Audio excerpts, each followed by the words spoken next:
Ayah, selamat ulang tahun. Serentak ketiga anaknya mengucapkan kata itu pada ayahnya. Ayah, sebagai hadiah di hari ulang tahunmu terimalah uang ini, ucap si anak sulungnya, dan lalu diikuti kedua anaknya lagi dengan cara yang sama, yaitu memberikan hadiah uang pada ayahnya. Terima kasih anak-anakku, silahkan kalian masuk ke dalam rumah dulu. Ketiga anaknya pun semuanya masuk ke dalam rumah, sementara sang ayah masih tetap berdiri di luar rumah, seolah ada yang sedang ditunggunya. Ya, benar, sang ayah ternyata sedang menunggu kedatangan anak angkatnya yang masih belum kelihatan hadir. Sementara ketiga anaknya sudah gelisah, tak sabar menunggu ayahnya. Mereka menghubungi ayahnya. Ayah, cepatlah sini berkumpul.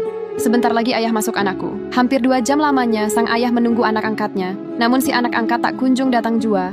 Hingga akhirnya sang ayah pun dengan hati sedih masuk ke dalam rumah. Di tempat lain si anak angkat yang kini, hidupnya telah sukses mencoba menyamar menjadi orang yang miskin. Mengapa semua ini dilakukan? Tak lain hanya mau menguji ketiga adik angkatnya yang selama ini selalu menghinanya. Di ruang tamu itu ketiga anaknya tampak sangat bersukacita sambil menyantap hidangan di meja. Kecuali sang ayah yang masih terlihat murung karena si anak angkat belum juga tiba. Sudahlah ayah, jangan terlalu memikirkan kakak angkat. Ayolah makan bersama. Lagian dia itu kan cuman anak angkat. Apalagi ku dengar dia sekarang sudah bangkrut. Belum sempat sang ayah menjawab, tiba-tiba suara ketukan pintu terdengar. Dan tak salah lagi itu adalah anak angkatnya yang datang. Maaf ayah, aku terlambat. Tidak apa-apa anakku, ayo segera masuk. Sambut sang ayah dengan wajah gembira. Tapi sebelum si anak angkat duduk, salah satu adiknya ini berkata, "Hei, jangan duduk di sini. Lihatlah penampilanmu sangat kotor sekali. Sebenarnya kami semua tidak berharap kakak datang di acara ulang tahun ayah ini.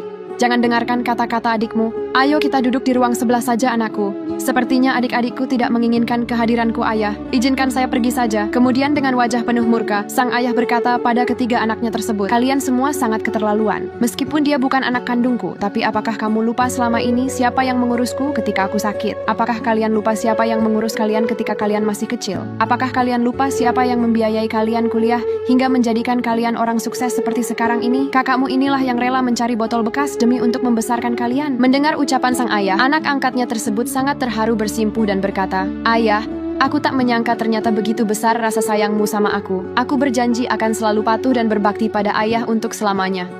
Selama ayah masih ada, tidak akan aku biarkan adik-adikmu menghinamu anakku." Si anak angkat lalu membuka jati dirinya. "Ayah, aku sudah siapkan 3 juta yuan untuk hari tua ayah. Bahkan aku juga sudah membelikan rumah untuk ayah di kota. Kita akan tinggal bersama di sana agar aku dapat merawatmu setiap saat. Rumah ini dan seluruh isinya biarkanlah diurus sama adik-adikku. Baiklah anakku, kamu sungguh berhati mulia." Sebelum si anak angkat membawa ayahnya ke kota, dia berkata, "Merendahkan orang miskin tidak membuat kita kaya, tapi hanya menunjukkan kemiskinan hati kita. Jangan sombong karena kaya, sebab roda kehidupan terus berputar.